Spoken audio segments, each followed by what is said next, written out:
मंच पर विराजी आज के उत्सव मूर्ति आशीष भाई साहब, renowned writer, respected father,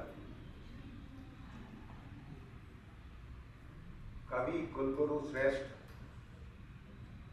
राष्ट्रीय कवि, हम सब के गुरुजी आदरणीय सत्तन जी, गोद भराई की स्वामिनी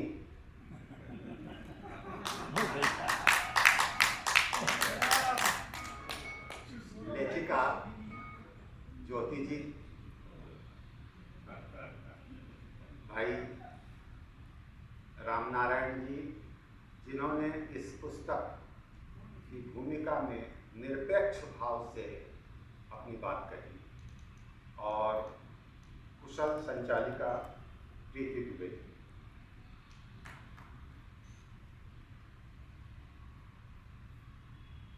आशीष भाई साहब, वैसे देखिए आप उनके पास तो आशीष ही है, सभी के आशीष हैं। तो आशीष भाई साहब जब पुस्तक देने आए और जब उन्होंने मुझे पुस्तक दी कागज की कश्ती, तो उसके साथ एक पुस्तक और थी। मैंने वो ली अपने हाथ में, तो मुझसे वो पुस्तक वापस ले ली उन्होंने। बोले ये आपके काम की नहीं है। बोले आप 2 लाइन वाले हो। मित्रों,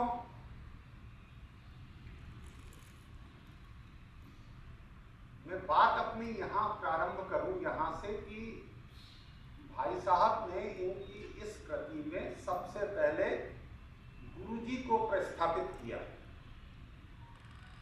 गुरुजी को समर्पित है यह कृति। और अभी अभी हमारे यहाँ दिल्ली कॉलेज में ऑस्ट्रेलिया का एक ग्रुप आया था। उन्होंने इंटीग्रेटेड रिपोर्ट देने के लिए 10 व्यक्तियों के दल ने दिल्ली कॉलेज में अवलोकन किया और वहाँ की जो प्राचार्य हैं डॉक्टर बिंद्रा, उनसे मिले। लेकिन आपको आश्चर्य होगा, उस पूरे दल को ये लगा कि भारत में गुरु के चरण स्पर्श करना अद्भुत कार्य, ऐसा उन्होंने जीवन में कभी नहीं देखा जैसा उन्होंने हिंदुस्तान में देखा। तो मैंने उसे कोरिलेट किया आशीष भाई ने, जहां सर्वप्रथम गुरुजी को समर्पित की यह पुस्तक, और मेरे सामने बाबा तुलसी आकर खड़े हो गए। तुलसी कह रहे हैं, विश्वामित्र समय शुभ जानी, बोले अति स्नेहमय वाणी, उठऊ राम। ये जिस विश्वास वाली रचना की आपने बात की, गुरु का विश्वास, शिष्य की कश्ती, दोनों अरबी फारसी के शब्द हैं, लेकिन नई दुनिया ने भी नुक्ता लगाना बंद कर दिया। अतः वो बात हम नहीं करते। हम तो उस विश्वास की बात करते हैं जो विश्वास उस बालक ने निश्चित किया है, कागज की छोटी सी नाव चलाकर पानी में बहाकर, कि यह डूबेगी नहीं। और ये जिस कश्ती की बात कर रहे हैं, वो कश्ती भवसागर से भी पार ले जाती है मनुष्य जीवन को। यदि हम दार्शनिक दृष्टि से देखें तो यह वही कश्ती है। दूसरी बात आपने माँ की कही, मुझे बड़ा अच्छा लगा कि माँ अलमारी में कुछ रखती थी, लकड़ी की अलमारी में, और उसे दे देती थी।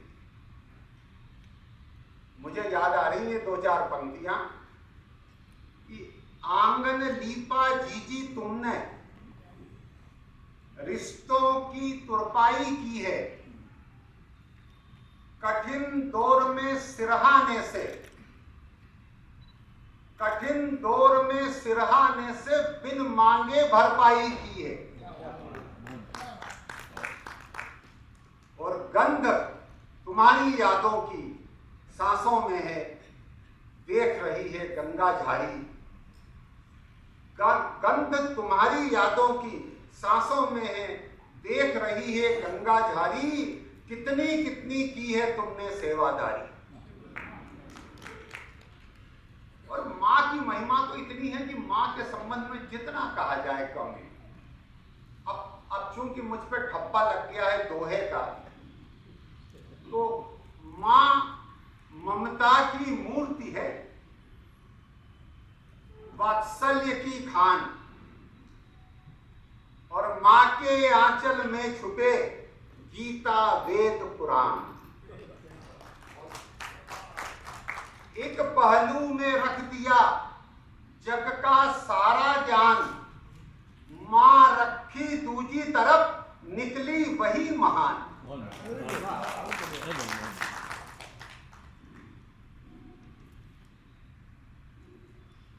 अब साथ में इन्होंने पत्नी की बात भी कही है। जैसा कहा गया कि यदि प्रमिला जी नहीं होती, हमारी भाभी नहीं होती, तो ये पुस्तक अपना आकार नहीं लेती। ये हम सब जानते हैं कि पत्नी घर की मालकिन, चाबी उनके पास।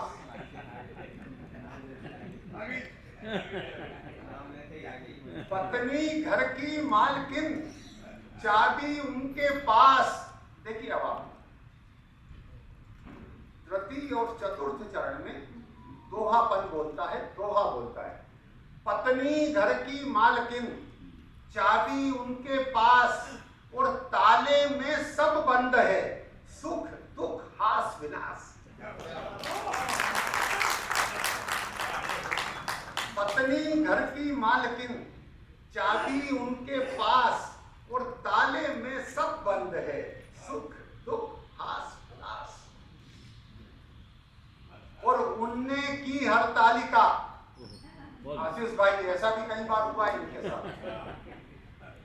उनने की हर तालिका, चेहरा सुस्त उदास। इनने अपने दूध का सरका दिया गिलास। उनने की हर तालिका, चेहरा सुस्त उदास। इनने अपने दूध का सरका दिया गिलास।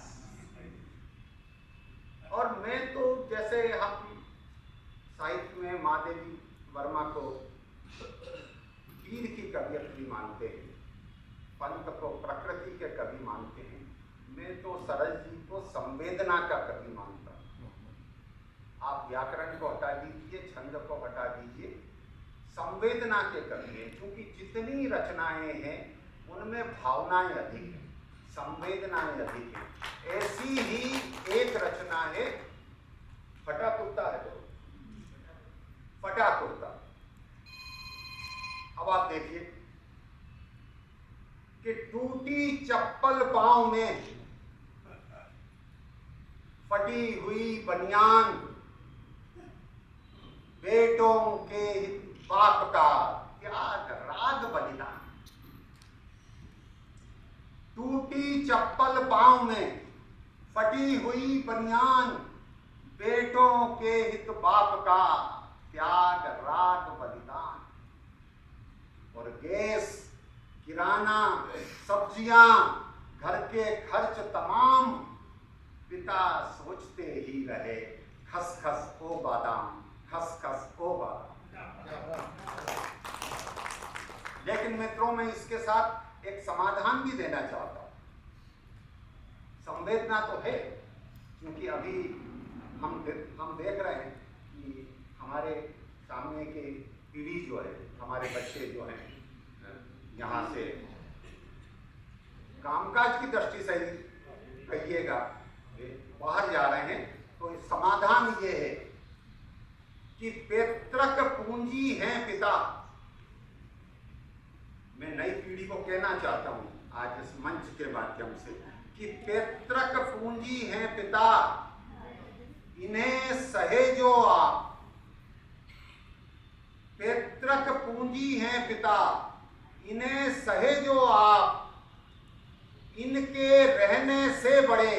जग में पुण्य प्रताप। पैतृक पूंजी हैं पिता, इन्हें सहेजो आप, इनके रहने से बड़े जग में पुण्य प्रताप। और बेटा पूना चल दिया, आपके और हमारे सभी का कर्तव्य है। बेटा पूना चल दिया, चला हैदराबाद। बेटा पूना चल दिया, चला हैदराबाद। वृद्ध अवस्था नित्य ही,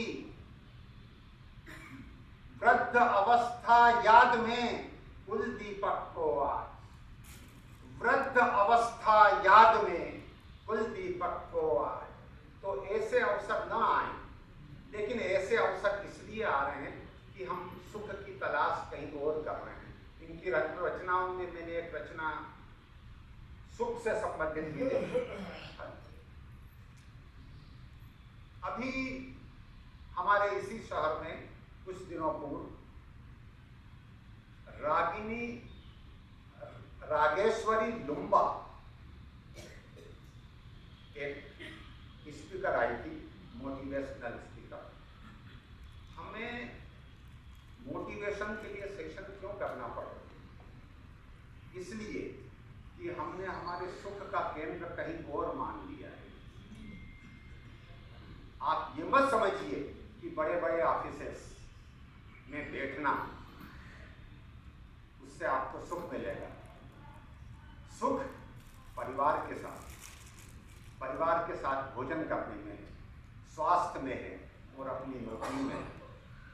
महिला यदि ये कहे कि आप जितना भी कमा कर लाएंगे मैं उसमें घर चला दूंगी,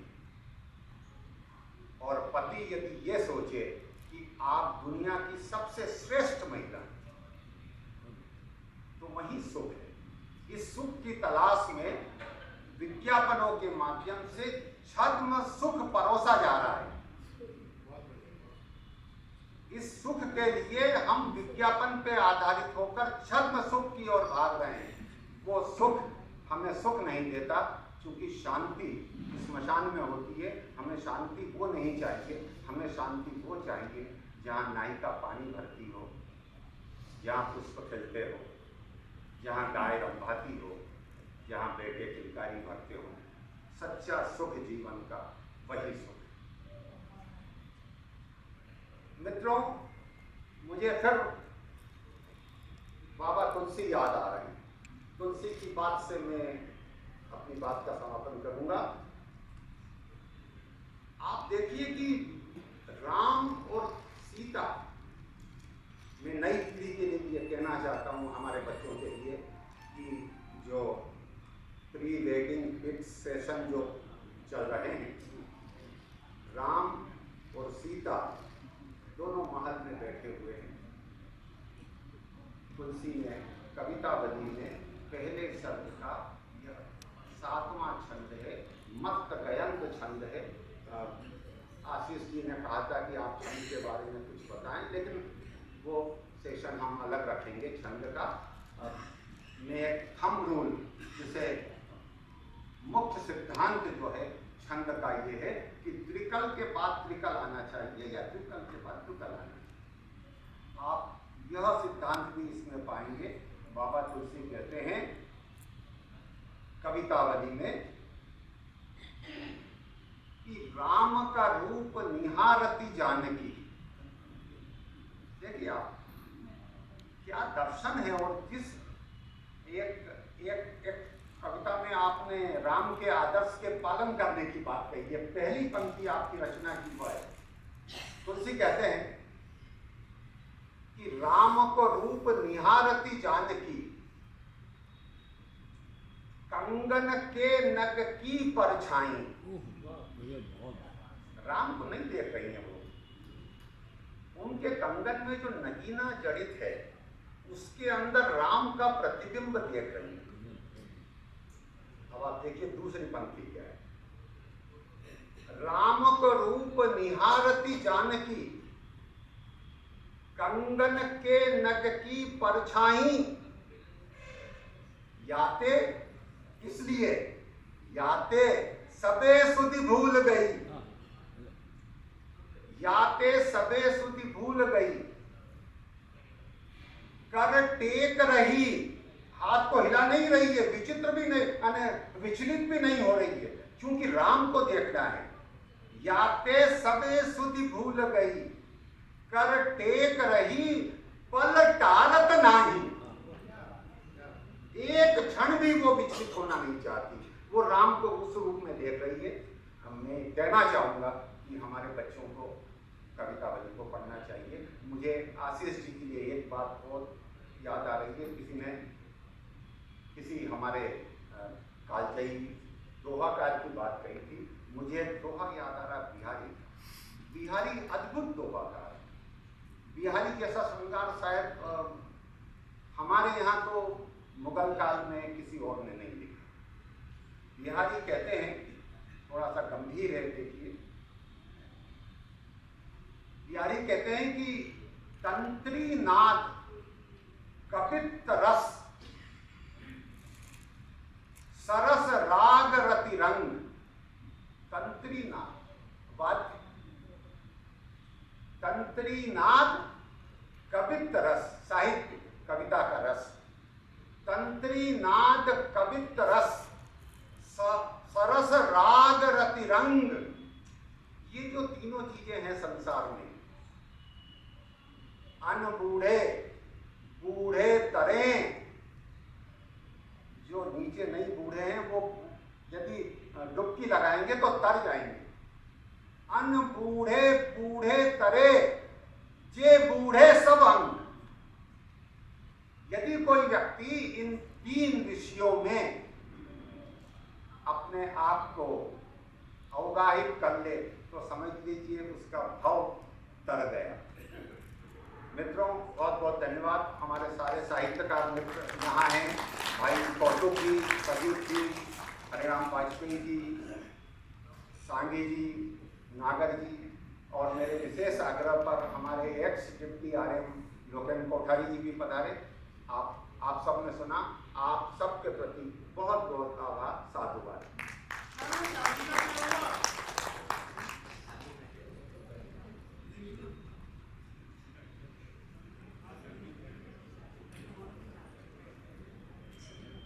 बहुत बहुत धन्यवाद।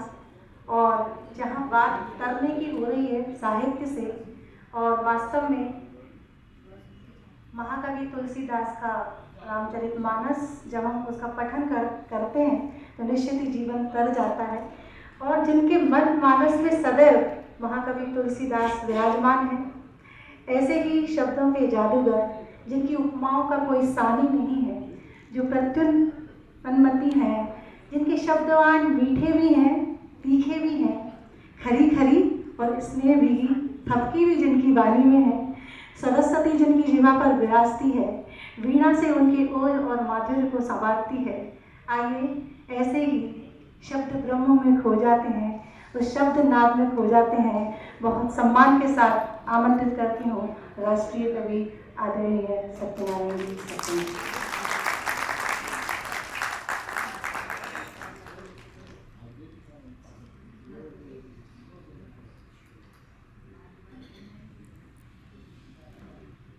मंच पर विराजमान समादरणीय महानुभाव, यदि उपस्थित सज्जनों, सज्जन शब्द एक ऐसा है जिसका उच्चारण कर लो तो देवियों और सज्जनों नहीं बोलना पड़ता। ये सज्जन शब्द अपने आप में पूरक है, वो उसमें लिंग भेद नहीं है। ये हिंदी की विशेषता है, और इस हिंदी की विशेषता को लेकर के आशीष, अगर आशीष प्राप्त करने के लिए समाज के सामने आए, तब ऐसा लगता है कि कागज की कश्ती जो है समुद्र में तैरती हुई इस किनारे से उस किनारे तक चली जाएगी, क्योंकि इस बात की घोषणा करता है, प्रसाद कहता है कि हिमगिरी के उत्तुंग शिखर पर बैठ शिला की शीतल छां। हिमगिरी के उत्तुंग शिखर पर बैठ शिला की शीतल छां, एक पुरुष भीगे नयनों से निरख रहा था प्रलय प्रवाह। पानी प्रलय है, नाव चेतना है, चैलेंज है, वो भी कागज की नाव का चैलेंज है। और किसको देख रहा है प्रलय प्रवाह, और ये प्रलय का प्रवाह कहाँ पर अंकित है? कागज पर अंकित है। कागज की नाव तैर रही है उस प्रलय के प्रवाह में, और जहाँ प्रलय के प्रवाह में कागज की नाव तैरती है तो वह निसंदेह शताब्दियों और सहस्त्राब्दियों के बीच में अपनी अस्मिता को कायम करके खड़ी रहती है। ऐसा आशीष उसे समाज के द्वारा मिलता है, सम्मति के द्वारा मिलता है, लोगों के द्वारा।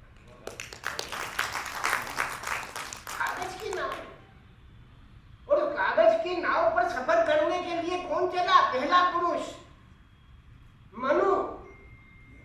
हिमगिरी के उत्तुंग शिखर पर बैठ शिला की शीतल छां एक पुरुष भीगे नयनों से निरख रहा था प्रलय प्रवाह।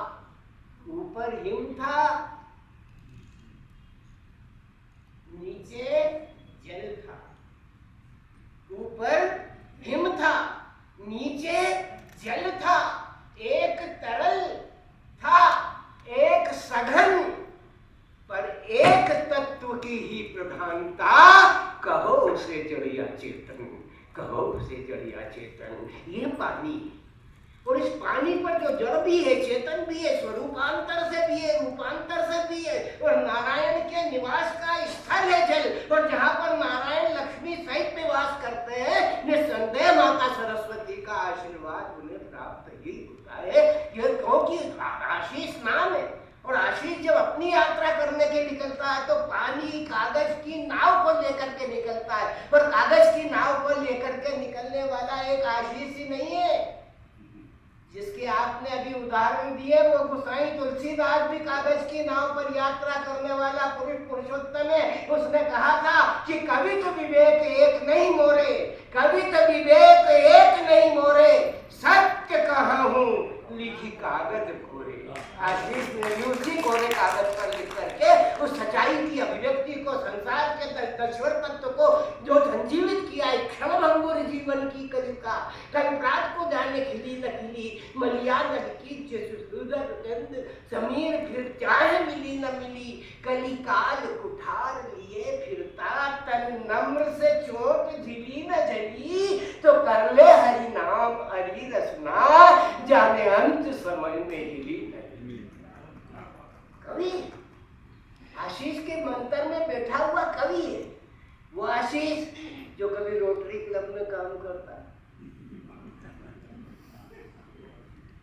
कभी ब्राह्मणों में बैठता है, कभी कवियों में बैठता है, कभी ऑफिसरों में बैठता है, कभी धर्म की सभाओं में बैठता है।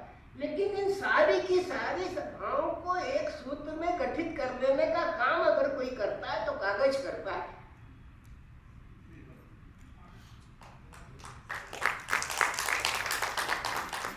और कागज आपकी जेब में होए ना तो आए देखो।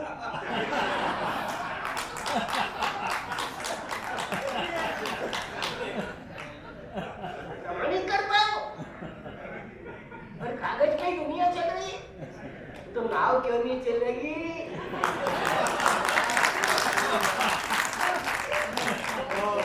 जब कागज का नोट चल रहा है और उसको जेब में भर करके आप गर्व से समझने दो कि मेरे पास लाख रुपया है, वो रुपया नहीं, वो लाख कागज का बयान करने वाला एक प्रॉमिसरी नोट है जो इस बात की घोषणा करता है कि आई प्रॉमिस टू पे।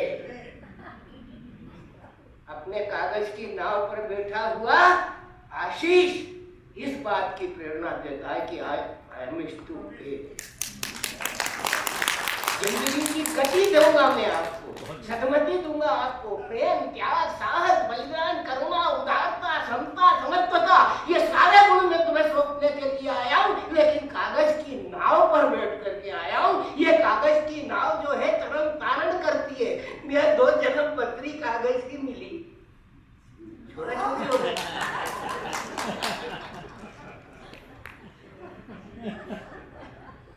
दो जन्म पत्री कागज की मिली, संतानवान हो गए।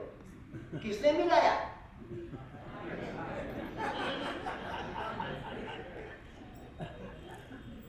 किसने मिलाया? उस कागज की महत्ता को तो उसके मन में कवित्व का विश्वास है, कविता की सार्थकता का विश्वास है। और वो कविता की सार्थकता क्या है कि डरो मत, तुम्हारी मुश्किलों को आसान करने के लिए मैं खड़ा हूं। और जब पीड़ा कितनी अनंत, उसमें एक स्वर थोड़ा ही, अनेक पीड़ा है। जब सिल नहीं सकता जर्जरित कपड़ा तो जख्म किस तरह सिलाएंगे हम, तुम तो आदी हो लहू पीने के, मगर अब कब तक पिलाएंगे। जिंदगी की उस करुणा को, उस उदारता को, उस भावना को, उस उद्वेगता को, उस संस्कार को जीने का प्रयत्न जब कवि करता है। पहली बार जब आशीष मुझसे मिले थे और उनके मन में झिझक थी अपने कवि को लेकर के, तब मैंने उनसे कहा कि अंतरात्मा में बैठा हुआ परमात्मा जब खुद गाने लगता है तब कविता शिव के मस्तक पर गंगा की तरह उतर करके आती है। और जब गंगा की तरह उतर करके आती है तो उस गंगा का अधिकार है कि वो समष्टि का तरण तारण करे। इसलिए तुम्हें अपनी किताब को समाज के बीच में ले जाने का काम करना चाहिए। और उसके बाद उनकी पहली किताब आई, और पहली किताब को आने के पश्चात आशीष की जो गति गंगा की धारा की तरह प्रवाहमान होती हुई चली गई। तो आज इन किताबों के लिए हम यहाँ पर उपस्थित हैं, इनका विमोचन कर रहे हैं। विमोचन तो ये करेंगी समाज का, ये विमोचन तो कुछ क्षणों में समाप्त हो जाएगा। ये देख लो पानी और ये पानी क्या है, चमड़े की कश्ती और सांसों का पानी। जिंदगी का साज भी क्या साज है, बज रहा है और बेआवाज। जिंदगी का साज भी क्या साज है, बज रहा है और बेआवाज है। उस बेआवाज साज को आवाज देने का काम कागज की कश्ती के माध्यम से त्रिवेदी अपनी तीनों धाराओं को, गंगा यमुना और सरस्वती के संगम को लेकर के अपनी नाव को केवट की तरह आगे ले जाना चाहता है। राम नाव बैठना चाहते हैं नाव पर, राम बैठना चाहते हैं राम नाव पर, लेकिन केवट कहता है कि नहीं, मैं तुम्हारा मर्म जानता हूँ। ये केवट की तरह राम का मर्म जानता है, कागज का मर्म जानता है। ये मर्म जानता है, जो मर्म जानता है वही अभिव्यक्ति का दाता बनकर के, प्रदाता बनकर के समाज का सामने खड़ा होता है। अद्यधारा सदा लंबा सरस्वती के भाव को जीने की प्रेरणा देता है। साहित्य समाज का दर्पण यूं ही थोड़ी है। जिंदगी जीने की जो कला कविता के पास है, क्या कहता है वो राम से, जो पढ़ा है ना लिखा है, लेकिन उस नाव के बारे में कहता है ये कि अरे राम जी आप बड़े महान हो, आपने पत्थर को छू लिया, स्त्री हो गई। ये तो वो तो कठोर था, पत्थर था, पाषाण था। अगर आपके चरण की रज का स्पर्श करने मात्र से अगर वो स्त्री के रूप में परिणित हो गया तो ये नाव तो मेरी कोमल काठ की है, और इसको आपने अपने चरणों से छू लिया और ये स्त्री हो गई तो एक ही नहीं पाली जा रही है। जो मर्म होता है कविता में छिपा हुआ, जो भाव होता है, जो उसकी ध्वनि होती है, जो उसका संदेश होता है, उस संदेश लिखे हुए अक्षरों को पढ़ लेना तो बहुत सहज भाव है, लेकिन कवि के अंतर मन का परस करने के लिए उस काव्य की ध्वनि तक पहुंचना नितांत अपेक्षित होता है। कवि कितना विक्षुब्ध होकर, कितना प्रसन्न होकर के, कितना कुपित होकर के, कितना क्रोधित होकर के अपनी वाणी को संचरित करता है, उस बात को समझना तो पाठकों के घर में कवि का नहीं। कौन समझेगा उसकी अंतर्मन की प्रथा, उसका भाव क्या है कि यही घाट पे थोड़ी दूर है कटिलो परसे पग धूरी तले तरनी घरिने घर जाई हो जू तुलसी अवलंबन और कछु लरिका कही भांति जी आई हो जू बरु मारी मोही बिना पग धोए पर नाथ न नाव चढ़ाई हो जू। यह धर्मिता है। कागज की नाव पे कौन बैठने को तैयार है, कौन बैठने को तैयार है? हाथ उठाओ। दोनों ही उठा दिए। चलाएगा।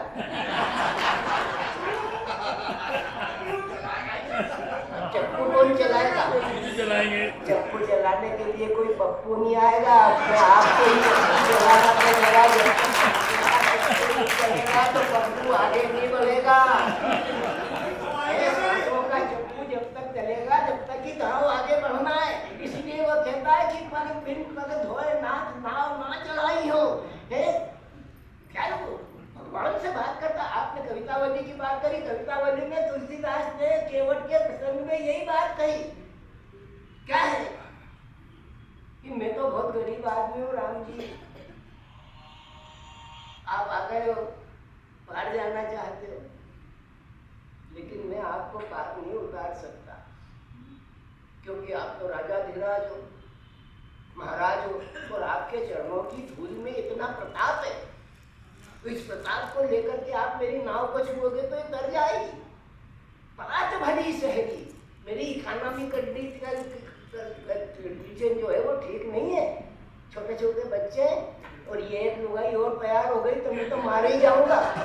है इसलिए पात भरी शहरी सकल सुत बारे बारे, केवट की जात कछु वेद ना पढ़ाई हो, सकल परिवार मेरो यही लागी राजा जो हूं, दीन वित्तहीन। ज्ञापन दे रहा राम जी को। ये केवल आज के जमाने में ज्ञापन नहीं दिए जाते कि शिवराज को दिया, नरेंद्र को दिया। ये ज्ञापन आज ही नहीं दिए जा रहे, त्रेता युग से दिए जा रहे। और वो कह रहा है कि पात भरी शहरी, सकल सुत बारे बारे, केवट की जात कछु वेद ना पढ़ाई हो, सकल परिवार मेरो यही लागी राजा जो हूं, दीन वित्तहीन। कैसे दूसरी गढ़ाई गौतम की घरनी जो तरनी तरेगी मेरी, तो प्रभु सो निषाद भय के बाद ना बढ़ाई हो। अरे तुलसी के ईश राम, राव रे सो सांची कहो, बिना पग धोए नाथ नाव ना चढ़ाई। आशीष भी समाज से यही कहता है जो केवट ने राम से कहा था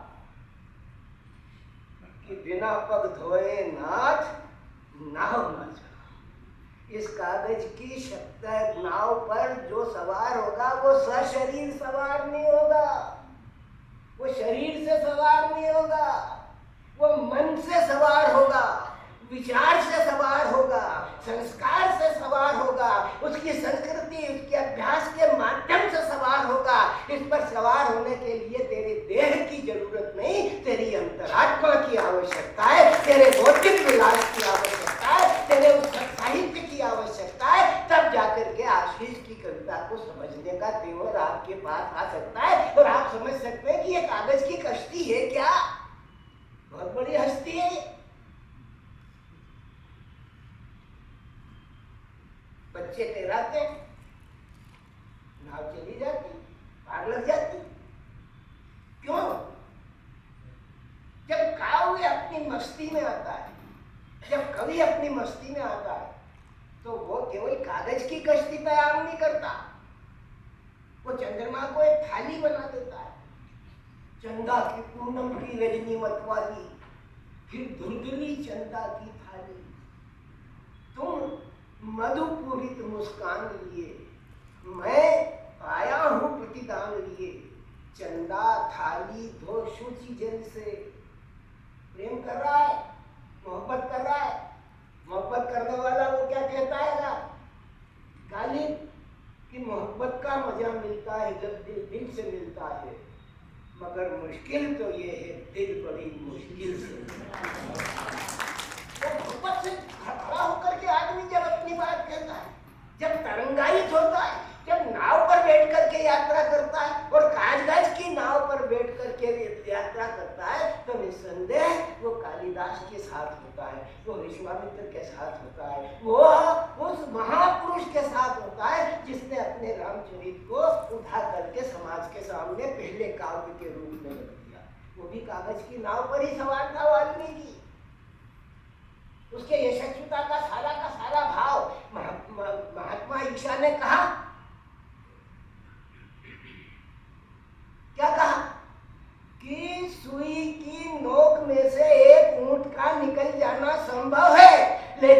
किसी दुष्ट धनवान का तरण तारण हो पाना कठिन कार्य। ये असंभव संभव हो सकता है, लेकिन तो उसके लिए चारित्र बन चाहिए, उसके लिए चाहिए नैतिकता, उसके लिए जो चाहिए आत्मा के अंतर्गत विराजमान होने वाली उस प्रभुता की लगाम को खींचने वाला वो मन है, जो उसके अंतर मन को ज्योति का प्रदान कर दे। ज्योति जी ने जो बात कही थी यहाँ पर सामने खड़ा करना चाहता है, तो वो हमारे ज्ञान की यात्रा को बढ़ावा देता है। और हिंदुस्तान में एक धर्म ऐसा है जिसका एक ही मंतव्य है, केवल ज्ञान। और वही जैनियों का केवल ज्ञान की आराधना करते हैं, केवल ज्ञान की आराधना करते हैं और एक ही बात की घोषणा करते हैं कि नमो अरियंताणम, नमो सिद्धाणम, नमो आर्याणम, नमो उज्जाणम, नमो लोय सर्व सावधानम। ये जो नमने का भाव है, ये कागज से ही आता है। मोड़ दो, लिख के मोड़ दो, मोड़ के चिपका दो और भेज दो। पढ़ने वाला बाग बाग हो जाएगा या पढ़ने वाली प्रसन्न होकर के अपनी चूड़ियां खनखनाने लगेगी, बिटिया का संदेशा प्राप्त हो गया है और इस प्रीतम की पाती ने मुझे जीवन से लगाने की और आगे बढ़ने की प्रेरणा दे दी है। तो पाती पाती होती है, कागज कागज होता है, उसमें लिखे हुए अक्षर उसके अंदर में अमृत के कण होते हैं और वो अमृत के कण जीवन को संजीवता प्रदान करते हैं। वे नाना पुराण निगमागम सम्मतम दिया था। क्या है? कागज ही तो कह रहा है इस गाथा को। तुलसी नहीं है हमारे बीच में, सूर नहीं है हमारे बीच में। हे प्रभु जी मोरे अवगुण चित न धरो। क्यों? एक लोहा पूजा में राखत एक घर बधिक परो, यह दुविधा पारस नहीं जानत कंचन करत खरो। क्या है? क्यों? कागज इस दुविधा को नहीं जानता कि आप उस पे गाली लिख रहे हो, श्लोक लिख रहे हो, कविता लिख रहे हो या कोई आलेख लिख रहे हो या कोई संदेश लिख रहे हो। कागज उस मूक आत्मा की तरह परम पवित्र है जो सब कुछ ग्रहण कर लेता है, अच्छा भी बुरा भी। और अच्छे और बुरे के बीच को सत्य करने का काम यदि कोई करता है तो ये समालोचक हैं, ये समीक्षक हैं, ये आलोचक हैं, वो करते हैं। और बाबा हमारा जो है, हमारा पर बाबा, हमारा दादा कबीर कहता है कि निंदक ये राखिए आंगन कुटी छबाए।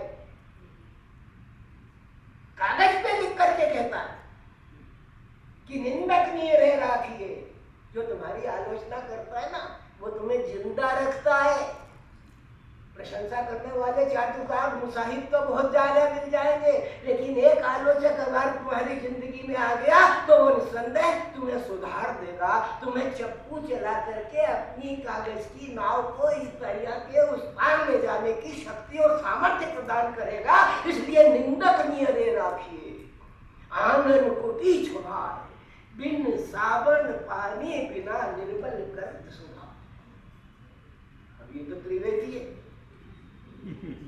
ऊपर से आशीष है। तो आशीष किसका है?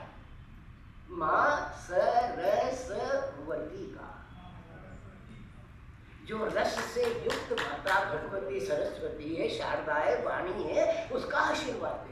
और वो उसे कागज की नाव पर बैठ करके ही भवसागर तरण तारण की प्रेरणा देती है। और कागज पर लिख करके बैठ करके तरण तारण होने की जो परिकल्पना है, उस परिकल्पना को साकार करने के लिए इसका कवि मन जो है पानी कागज की नाव पर बैठ करके पानी में चलता है। ठीक उसी तरीके से चलता है कि अरे नर तू क्यों न नारायण से प्रेम करे, माया का बाजार ये तो जीते जी का मेला है। करता है पाप काम आए नहीं, माई बाप काल का तमाचा तुझसे जाए नहीं झेला है। अरे अभिमानी जिंदगानी तेरी थोड़ी सी जैसे बरसात में पानी का वेला है। नमस्कार राम जी को और उनकी माया को, आशीष है तो अकेला पर क्या क्या खेल खेला है। तमाम लक्ष्यों, तमाम भावनाओं को, तमाम विचारों को रेखांकित करते हुए, कविता के रूप से मंडित करते हुए जो सुमारत्व का शिल्प सुनार जिस तरीके से सोने को ठोक ठोक करके उसके आभूषण को बनाता है, ठीक उसी तरीके के सुनारत्व को लेकर के अपनी भावनाओं को कविता के गहने के रूप में प्रस्तुत करने का काम आशीष ने किया है आपके सामने। अब आप उस कागज की नाव पर बैठ करके भवसागर बंधन करते हो या उससे बेचने के लिए डर जाते हो, क्योंकि मैं बोरी डूबन डरी। कबीर कहता है गहरे जिन खोजा तिन पाइया गहरे पानी पेट। मैं बौरी डूबन डरी रही किनारे बैठ। आशीष नहीं डरता तो कागज की नाव पे बैठे, क्योंकि उसे मालूम है कि ये सातों समुद्रों के पार ही नहीं, उस सातों लोक के पार ले जाएगी। उस परम तत्व से ले जाकर के भेंट कराने की ताकत उस कागज की नाव के पास है, जो उस परम तत्व का साक्षात्कार कराने की प्रेरणा उसको देगी। उसे वो वेदांत, वो भाव, वो जिसके लिए अभी कहा कि इसमें अध्यात्म भी, प्रभु ने कहा ना कि इसमें अध्यात्म का भाव भी, तो अध्यात्म क्या है? आत्मा का जो आद्य है वो शिवत्व है। शिवत्व क्या है? साक्षात कल्याण है, परोपकारी साक्षात कल्याण है। यहाँ पर सारे के सारे लोगों को बुला करके उनका सत्कार करना, अतिथि देवों की भावनाओं का पूजन ही तो है ना।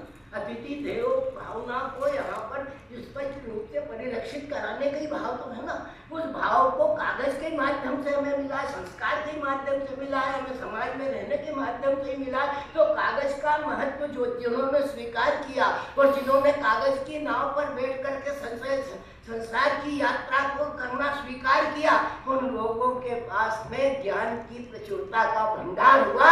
वो उन लोगों से ज्यादा धनवान है जिनके पास रुपया पैसा रोकड़ा धन इत्यादि से विभूषित है। उनसे ज्यादा धनवान लोग वो है जो कागज की नाव पर बैठ करके वेदों को बचा गए, पुराणों को बचा गए, कुरान को बचा गए, बाइबिल को बचा गए और उन्हें बचा करके अपने जीवन में विस्तरण के लिए, अपने जीवन में संचरण के लिए उसे अपना उदार भाव से ग्रहण कर लिया।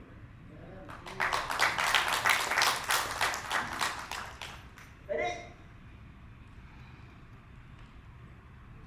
सिल नहीं सकता जर्जरित कपड़ा, तो जख्म किस तरह सिलाएंगे हम। तुम तो आदी हो लहू पीने के, मगर कब तक पिलाएंगे हम। जिंदगी क्या है? जिंदगी क्या है? खिजा है वह चमन, बहारों की बात करते। कवि क्या है?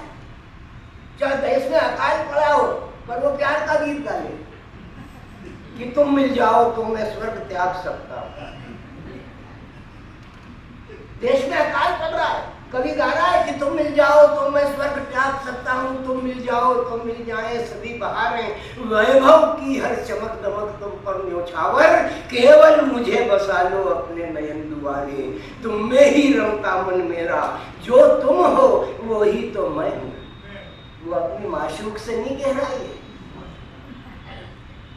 वो अपनी प्रेयसी से नहीं कह रहा है, ये उस प्रेयसी से कह रहा है जिस पर जिसका अधिकार आत्मा पर है कि तू मिल जाए तो मैं स्वर्ग त्याग सकता हूँ। क्योंकि जहाँ पर मैं जाता हूँ और अपने साथ स्वर्ग लेकर के ही जाता हूँ। साहित्यकार जहाँ पर चला जाता है वो पहले स्वर्ग में भी जाए, लेकिन वो जहाँ जाता है वहाँ पर स्वर्ग की सृष्टि कर देता है, ये उसकी विशेषता होती है। तो वही बात कहता है कि तुम मिल जाओ तो मैं स्वर्ग त्याग सकता हूँ, तुम मिल जाओ तो मिल जाए सभी बहारें। वैभव की हर चमक दमक तुम पर न्योछावर, केवल मुझे बसा लो अपने नयन दुआरे। तुम में ही रमता मन मेरा, जो तुम ही हो वो ही तो मैं हूँ। जो तुम हो वो ही तो मैं हूँ। तुम हो सत्य अरूप। सत्य का स्वरूप देखा किसी? देखो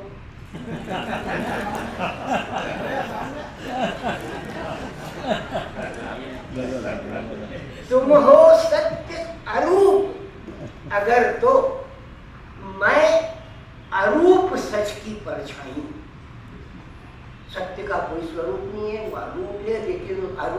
परछाई को चित्रित कर देने का काम कागज पर यदि कोई कर सकता है तो वो दिव्य दृष्टा कवि ही कर सकता है। वो दिव्य दृष्टा वो ही हो सकता है जो ऋषि की तरह अपनी साधना में जाता है और एक साहित्य का अंजन अपनी आंखों में लगाता है और साहित्य का अंजन लगाता है तब उसकी 3 श्रेणियां होती है, एक साधक, सिद्ध और सुजान। जथा सुअंजन अंजिद्रग साधक सिद्ध सुजान कौतुक निर्खय शैल बन भूतल भूरि। क्या है जिंदगी? जिंदगी क्या है? जिंदा है तो जीवन की अभिलाषा के साथ जीना है। जीवन है क्या है? सुख दुख की धूप छांव से क्या समझाता है? कागज की नाव क्या समझाती है कि सुख दुख की धूप छांव से क्या डरना? सूरज पर अग्नि बदली छाती, हिमगिरी सा सुदृढ़ करो निज वक्षस्थल। भाई पुरुषार्थ हमारी थाती।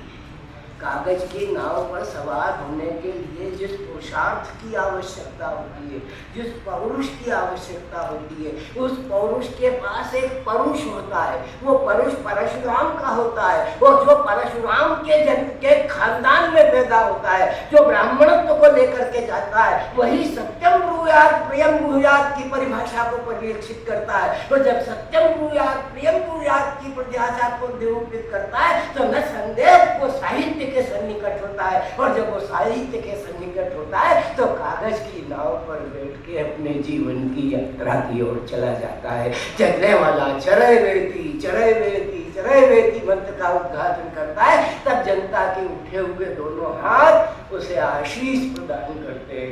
आपके दोनों उठे हुए हाथ आशीष को आशीष प्रदान करें। ऐसी मंगल कामना करता है।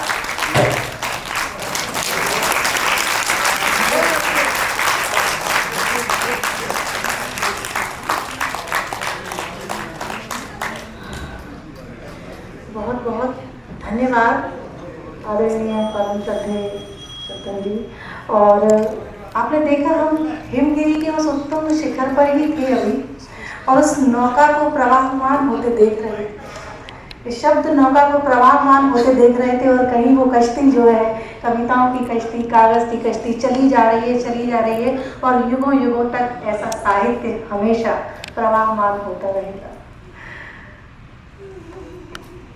इतना अच्छा कार्यक्रम, इतने अच्छे वक्ता, बारी है आभार प्रदर्शन की, लेकिन उस आभार में भी आपको कहीं ना कहीं एक गूंज सुनाई देगी, एक गीत सुनाई देगा, एक साहित्य सुनाई देगा।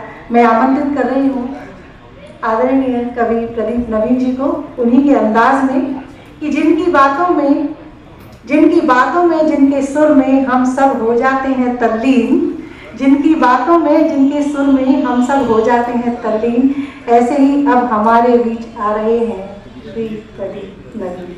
आइए सुनते हैं।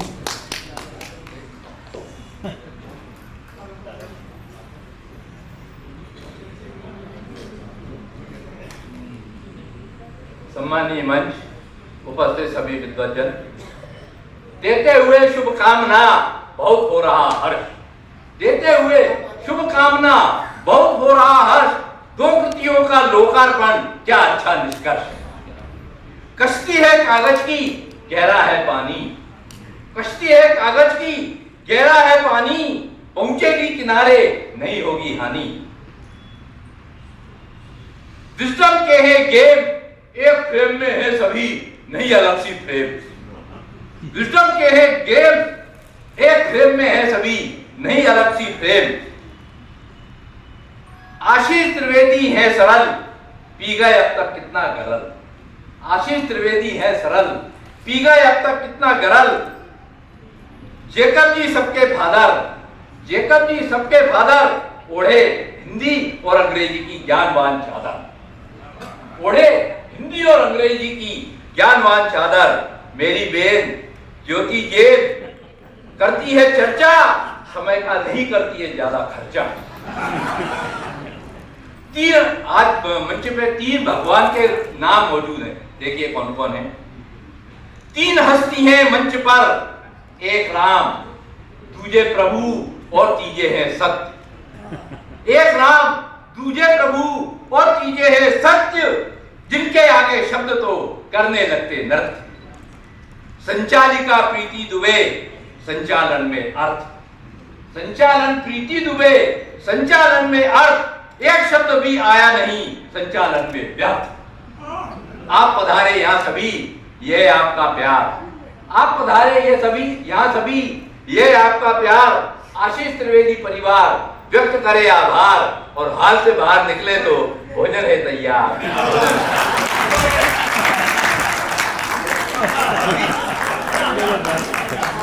आदरणीय, आप थोड़ा चूंकि यूँ तो आभार के बाद कुछ होता नहीं है, लेकिन हमारे बीच इतने अच्छे कवि, इतने अच्छे गीतकार जिन्होंने आभार भी इतनी अच्छी तरह से दिया, गीत के रूप में दिया।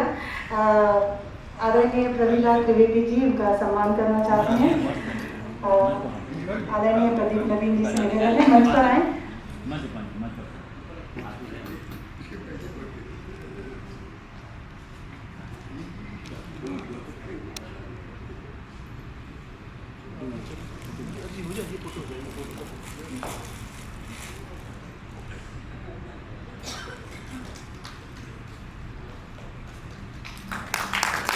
हमारे बीच उपस्थित हैं पुस्तक के प्रकाशक श्री विनोद अग्रवाल जी। आमंत्रित करती हूँ मंच पर, उनके सम्मान में।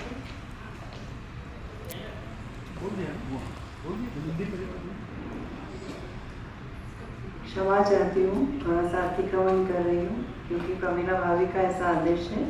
तो बहुत खूबसूरत संचालन कर रही प्रीति को एक छोटी सी स्मृति चिन्ह भेंट करने के लिए प्रमीला भाभी का अनुरोध है।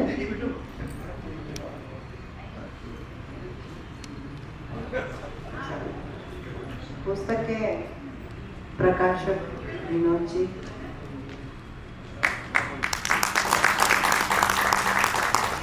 पवन विजय, प्रीति के खूबसूरत संचालन के लिए एक बार तालियां बजा दीजिए।